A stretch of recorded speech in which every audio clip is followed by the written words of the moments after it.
Programang ito ay rated SPG. Striktong patnubay at gabay ng magulang ang kailangan. Maaaring may masiselang tema, lengguwahe, karahasan, sexual, horror o droga na hindi angkop sa mga bata.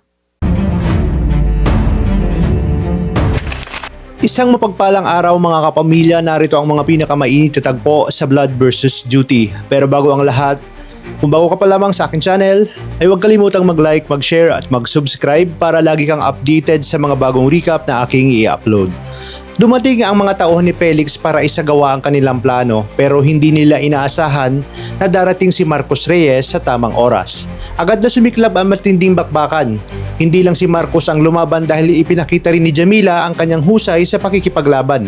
Napabilib si Marcos nang makita niya kayang gawing depensahan ito ang kanyang sarili.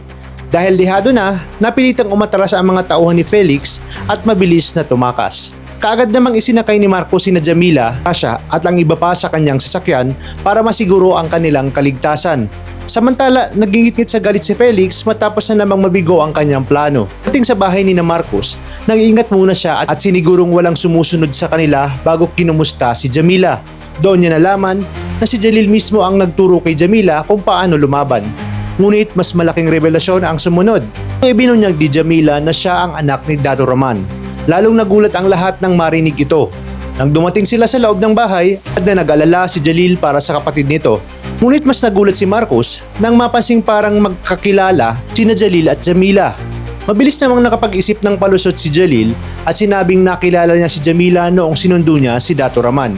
Dahil dito mas lalong naunawaan kung bakit nasa panganib si Jamila. Habang nangyayari iyon, galit naman ang pinakawalan ni Felix sa kanyang mga tauhan dahil sa panibagong kapalpakan. Pero sa kabila ng lahat, nagkaroon pa rin ng masayang hapunan ang pamilya, kasama ang ilan sa mga miyembro ng Task Force Alpha. Nagpasalamat si Dr. Teresa dahil nagbalik na sa serbisyo ang kanyang anak at tila tuluyan ang nagkakaayos sina Marcos at Espina matapos ang kanilang lahat ng pinagdaanan. Sa kabilang banda, unti-unti namang nilamon ng konsyensya si Lara. Pakiramdam niya ay mag-isa na lamang siya dahil nawalan ng tiwala sa kanya sina Director Azuelo at Marcos. Mas lalo pa siyang nagdududa kung tama pa ba ang kanilang ginagawa dahil marami ng inosenteng tao ang nadadamay. Pagkatapos nito, kinausap ni Marcos si Jamila tungkol kay Jalil. Dito niya inamin ang matagal niya nang gustong sabihin. Humingi siya ng tawad sa lahat ng nangyayari sa pagitan nila ni Jalil at sinabi niyang naiintindihan na niya ang dahilan ng mga nagawa nito noon. Hindi niya alam na naririnig pa lang ni Jalil ang bawat salitang kanyang binibitawan. Pagkatapos ng hapunan, ihinatid ni Marcos si Jamila pauwi. At inalok pa niya ito na siya ang maghahatid sundo rito araw-araw para masiguro ang kaligtasan nito. Ngunit tumigil si Jamila at sinabi niyang tiyong si Omar na ang bahala rito. Kinabukasan, mas lalong naging komplikado ang sitwasyon. Ipinakita ng dalawang pulis ang planong binuo nila kasama si General Carillo para palabasin na si Colonel Del Mundo ang tunay na utak ng sindikato. Inamin din nila ang ilang krimen at pilit na inaalis ang pangalan ni Dato Roman sa kaso.